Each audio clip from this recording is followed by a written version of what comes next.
Sara Duterte. Naghahanap na naman ng droga eh. Sara kami! Bakit bossing Sara, bossing? Para mahuli na to! Ay, hindi! Para mahuli yung mga adik. Okay. Thank you, sir.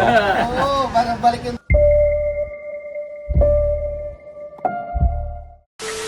Gusto ko maano na lahat ng mga adik. Sara Duterte. Naghahanap na naman ng droga eh. Duterte ako. Okay kasi kay Tatay Digong walang korupsyon, nabawasan ng mga adik, kaya solid kami. Duterte, kahit family ko, Duterte. Gusto ko Duterte. Oh, yes sir. Bakit po, sir? Kasi lahat, nawawala lahat, pinapatay niya. Mas maganda. Para wala nang sira ulo. Mula bata hanggang tumanda, wala na. Sara po kami. Sara. Kasi mas maganda-ganda pa pamalakan ni Duterte kay Tatay Digong. Sino po? Sara? Sara Duterte. Ganun din. Saan ba Sara? Kasi yan si Sara, talagang totoo ang lahat ng ano niya kay Duterte. Sino po? Sara Duterte din. Bakit naman po si Sara din kayo? Para malinis yung ano mga adik. Ayan, no? So, yun na nga mga kaibigan, ang gusto nila, malinis talaga ang mga adik. Sara. Bakit po Sara tayo? Bakit po Sara? Eh, magandang laban ng Sara kay yung ano eh. Sara kami, Sara. Sara. Sara. Sara Duterte. Sara Duterte. Kasi para bumalik yung katahimikan sa kalye. Bakit sir? Anong napansin natin ngayon sa kalye, sir? Nakakatakot maglakad sa gabi. So in other words, sir, nung panahon ni PRD, iba kaysa ngayon. Oo, iba. Sir, sino ba yung mga kinakatakutan niyo sa sa kali? Mga holdapers, snatcher, mandurukot. So bumabalik na yan ngayon. Opo. Ayan. Naglipa So na. naniniwala po kayo na kung si Sara Duterte maging presidente ay mawala niya lahat yan. Baka gayahin niya tatay niya, di ba? Okay. Para mas masahol pa sir, no? Hindi. Thank you, sir. Sara po. Sara? Sara. Bakit po Sara sir? Para bumalik po yung disiplina ng mga Pilipino. Wala na ba sila ng mga disiplina? Wala na eh. Ano ba yung mga napapansin niyo sa mga Pilipino ngayon? Wala na. Hindi na sila natatakot. Nakamagulo na. Thank you, sir. Para sa akin sir si Sara. Sara, posibleng pwedeng malaman bakit? Dahil para magkaroon ng pagbabago dito sa bansa natin at mabawasan yung mga korupsyon. Ayan. So in other words, sir, affected ka sa issue sa flood control. Opo. Okay, so yun ang mga kaibigan, Sara Duterte ang pinili ni sir. Thank you, sir. Ano po Si Sara. Sara. Ba't po Sara ang napili niyo? Siguro dahil din kay Rodrigo Duterte. Sa tatay. Sa pagmamalakad niya.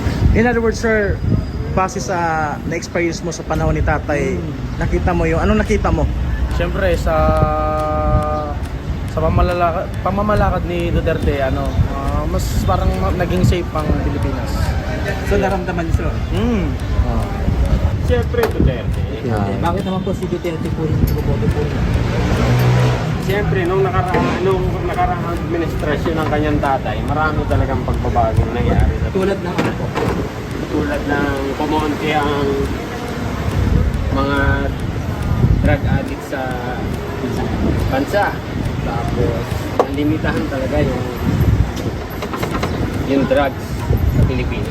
In other words, sir, based sa yung experience, maganda talaga ang epekto ni Tatay Digong, parang ganon? Oo naman.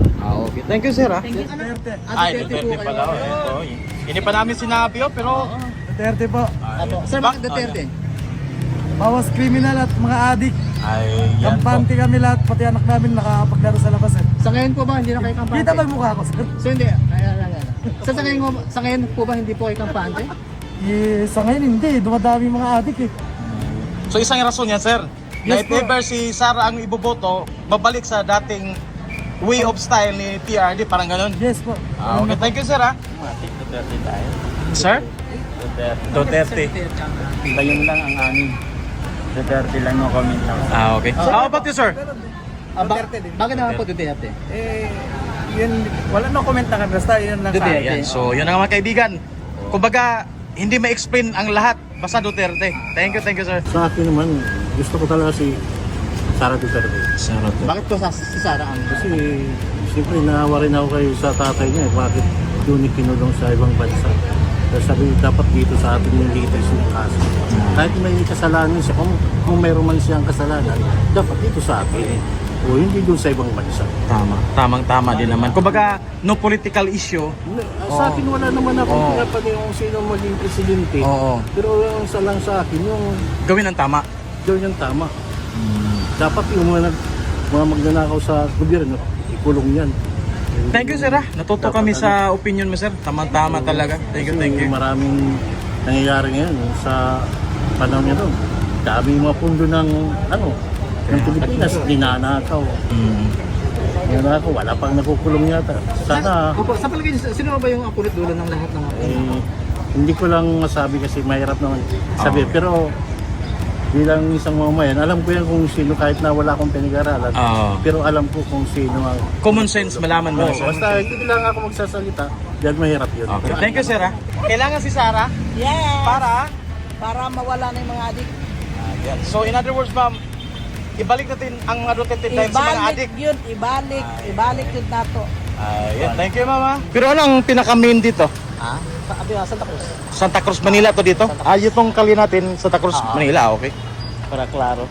Ayan po mga kaibigan, nasa Santa Cruz, Manila po tayo ngayon. Bossing, good morning! Kalisorbe lang, sir. Leni Robredo, Sara Duterte. Pagka-presidente sa 2028. Sara Duterte! Ayan. Ay, kay kagawad ako. Ikaw, bossing. Leni Robredo, Sara Duterte. Sara kami! Bakit bossing, Sara, bossing? Para mahuli na to! Ay, hindi! Para mahuli yung mga adik. Okay. Thank you, sir. Oo, para balik yung dati. Ikaw, bossing? Sara din, no? Dalawa. Ma'am, Sara ka, ma'am, no? Bakit? So, may tatlong nagsara. Kailangan talaga yan. Tanggal talaga yung mga yan. Kasi mga perwisyo lang talaga yan. Sa'yo, bossing? Leni Robredo, Sara Duterte. Oo, Sara na lang, Sara. Sara na lang. Okay, Sara. Sino pinili niya? Sara. Sara din. Okay, thank you. So, 1, 2, 3, 4. May 5 pong nagsara dito. Sa'yo, bossing? Okay, may 6. Oo. Ayan. Kagawad yan. Interview niyo yan. Kagawad pala. Sara yan. Huwag kumalat yung mga adik. Thank you, sir. So, may nag-6 po dito na nag-Duterte. Thank you, sir. Thank you, thank you. Dapat yan maraming Bossing, good morning. Kalisorbe lang, sir. Sino pipili natin? Leni Robredo, Sara Duterte. Sara, Pwede malaman, sir, bakit Sara Duterte? parang bagong Ano, sir? bagong buhay ulit. Ang mga... Oo. Okay, thank you, sir, Yan, Sara. Dito tayo. Dami, oh. Ay, sayang, papasok na sila. Sir, good morning, ma'am. Kalisorbe lang. Leni Robredo, Sara Duterte, pagka-presidente. Sino po sa dalawa? Duterte? Ayan. Sino pa po ang mag-Duterte at mag-Leni po? Duterte din? Duterte. Duterte, 4. Sino pa? 5.